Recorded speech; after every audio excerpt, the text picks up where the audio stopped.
तो हेलो दोस्तों, welcome back to my channel. अगर आप मेरे चैनल पर नए हैं तो चैनल को सब्सक्राइब कर देना।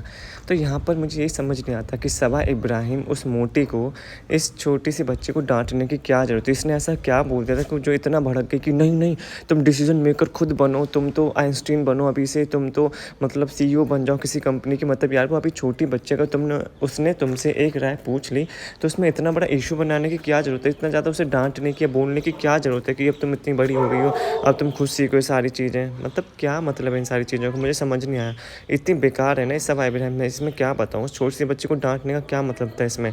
उसके बाद मैडम जी आती है यहाँ पर, ये अपने फादर्स को अपने फादर्स डे का ही कुछ दे नहीं पाई थी, जो कि इनके नाटक चला रहता है। क्योंकि जब भी इनका फादर्स डे होता है, मदर्स डे होता है, बर्थडे होता है, तो इनका 2-4 दिन वो फंक्शन चलता है ना, क्योंकि वो इनका कंटेंट होता है। इनका दिल से कुछ नहीं होता, वो कि दिल से फादर डे मना रहे हैं या दिल से मदर डे मना रहे हैं, दिल से सेलिब्रेशन कर रहे हैं। नहीं, वो सिर्फ कंटेंट होता है। वो इनको पता है कि उसकी एक दो वीडियो तो बन ही जाएगी उस सेलिब्रेशन में, तो इनके डॉलर्स छप जाएंगे। और बाकी इनका कोई मोटिव नहीं होता है इस चीज़ों को सेलिब्रेट करने का, दिल से ये सब कुछ नहीं करते।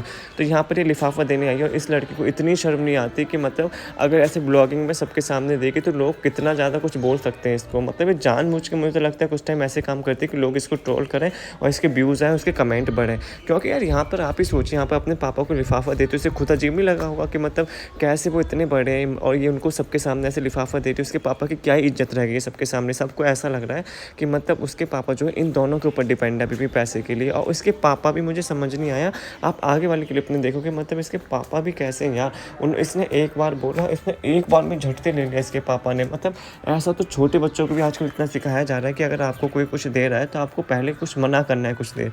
पर नहीं भाई, इसके पापा ने तो मतलब जैसे इसने दिया, इसके पापा ने ऐसे ही जो है हाथ से इतनी आराम से ले लिया। ये देखिए, एक भी बार मना नहीं किया। आप इनके ब्लॉग में जाकर देखो ना कि कोई बात नहीं बेटे, फादर्स डे तो निकल गया, नेक्स्ट टाइम दे देना। और भी बहुत चीज़ें बोल सकते थे, बट नहीं। अब फादर्स डे बोल दिया, नहीं थैंक यू कुछ बोला है, नहीं कुछ और चीज़ें बोली हैं। बस मतलब इनके यहाँ ये है कि बस पैसे का लेन देन चलता रहता है, गिफ्ट का लेन देन चलता है। अपने दिल से नहीं कोई शुक्रिया बोलता है, नहीं कुछ ऐसे शब्द बोलता है कि जैसे हम लोग अगर अपने फादर्स डे को बोले तो बोलते हैं कि हाँ बहुत अच्छे हमारे बच्चे, ये हैं वो हैं।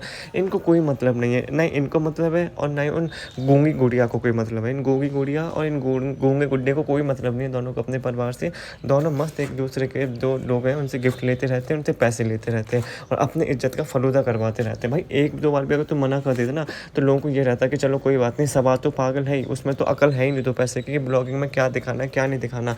या तो वो जानबूझकर ये सारी चीज़ें दिखाती है या मतलब क्या, ये तो वही जान सकती है। बट आप तो मना कर सकते थे एक दो बार, क्योंकि वो तो चाहती है कि उसको लोग ट्रोल करें, उसके व्यूज़ बढ़े, कमेंट बढ़े। पर यहाँ पे जो गूंगे गुड्डे यहाँ पे बैठे हैं, इनको भी कुछ समझ में आता नहीं है। इनकी गूंगी गुड़िया की तरह ये दोनों आप अपने जो मानसिक संतुलन है वो खो बैठे हैं। मतलब यार वो पैसे दे रही है और इस सभा को भी समझ में आना चाहिए कि वो कैसे इतने, उसको पता है नहीं उसके जो ब्लॉग्स है कितने सारे लोग देखते हैं, वो क्या सोचेंगे इसके पापा के बारे में, क्या सोचेंगे इसके बारे में कि मतलब क्या दिखाना चाहते हो। ऊपर से हंसती है क्या है भाई इसमें हंसने वाली बात। बस तुमने लिफाफा दे दे, निकल लो ना यहाँ से। इसमें ऐसे मुंह दांत फाड़ने की क्या जरूरत है। तुम तो दांत फाड़ देते हो, अपने पति के भी दांत फड़वाया करो उसे, उसको तो दांत फाड़ने लायक है ही नहीं, वो तो गुटखा खाता है। तो मतलब ये सारी चीज़ें क्या इतनी मुझे बेकार लगी थी ना, ये सारी चीज़ें इतनी ज़्यादा बेकार लगी थी। मतलब इसके पापा की इज्जत करना एकदम फलूदा इसने यहाँ पर कर दिया था। इसको बिल्कुल शर्म नहीं आई, बस कंटेंट के लिए कितना भी नीचे गिर सकती है। पहले बच्चे को किसी तरीके से दिखाती है, फिर अपने पापा को पैसे लेते हुए दिखाती है। ये सारी चीज़ें दिखा के लोगों को नीचे दिखाना चाहती है, हमेशा अपने पैसों का रौब दिखाती है। तो यहाँ पर जो ब्लॉगिंग की स्टार्ट हुई थी वो करी थी गुटखा किंग ने, जो कि सुबह सुबह जिसका मुंह देख के सबका मूड खराब हो जाता है, फिर भी मानता नहीं ब्लॉगिंग बनाने से। यहाँ पे ये गया था खुशामदीद। भाई ये बता तो ऐसे रहें कि सबसे पहले उठ के मैं खुशामदीद जाता हूँ, जैसे खुशामदीद यही चला रहे हैं। ये खुशामदीद जाते हैं अपने रेस्टोरेंट में, तो इनको पता क्या इस चीज़ का। मुझे तो नहीं लगता कि ये मतलब बिल्कुल भी टाइम वहाँ पर बताते, जब इन्हें यही नहीं पता कि वहाँ पर मिठाइयाँ कौन कौन सी रखी है और क्या मतलब क्या मैनेजमेंट है और क्या इन्होंने कर रखा है। क्या ये आगे लेबल नहीं लगा सकते इनके आगे, जैसे और लोगों के आगे रखे, जैसे काजू कतली है तो उसके काजू कतली का वो लगा दो, स्टिकर लगा दो, या बहुत सी चीज़ें होती हैं रखने के लिए। यहाँ पे यही नहीं पता कौन सी क्या चीज़ है। अगर कोई नया वो आएगा जो इन सब चीज़ों को नहीं जानता, वो कैसे पहचान पाएगा इनको, क्या कर पाएगा। और आधी चीज़ें इन्होंने 2-3 लोगों के नाम दिए, उसके बाद तो इन्हें खुद ही नहीं पता उसके आगे कि इन्होंने रखा है। तो क्या ही रेस्टोरेंट चलाएगा भाई ये। मुझे तो ये लगता है, ये देखिए इनका हाइजीन, कितना गंदा किचन है भाई, ओहो। और ये दिखा भी देते हैं, इतने गंदे किचन को देख के कौन आएगा भाई तुम्हारे घर खाना खाने, तुम्हारे रेस्टोरेंट में खाना खाने। और ये सारी चीज़ें मुझे लगता है रेस्टोरेंट इन्होंने खोलने सिर्फ अपने पैसे बचाने के लिए, टैक्स वगैरह बचाने के लिए। क्योंकि जब ज़्यादा पैसा आ जाता है ना तो टैक्स देना पड़ता है। तो अब ये दिखा सकते हैं कि हमारे रेस्टोरेंट में पैसा लग रहा है, क्योंकि जिस हिसाब से रेस्टोरेंट की केयर करते हैं ना, मुझे नहीं लगता कि इन्होंने रेस्टोरेंट अपने किसी इनकम के पर्पज़ से खोला है, किसी और पर्पज़ से खोला है। इन्होंने सिर्फ़ इसीलिए खोला है कि पैसे बचा सकें ये। और यहाँ पर ये चले जाते हैं फिर मॉल में, क्योंकि घूमने का तो कुछ काम नहीं है, बस गिफ्ट देना है और देना है, यही काम इनका चला रहता है। तो यहाँ पे सारा घर जाने वाली है, तो उसके लिए गिफ्ट लेने गए थे, लैपटॉप लेने गए थे। वो अभी आपको आगे वाले ब्लॉग में देखने को मिलेगा।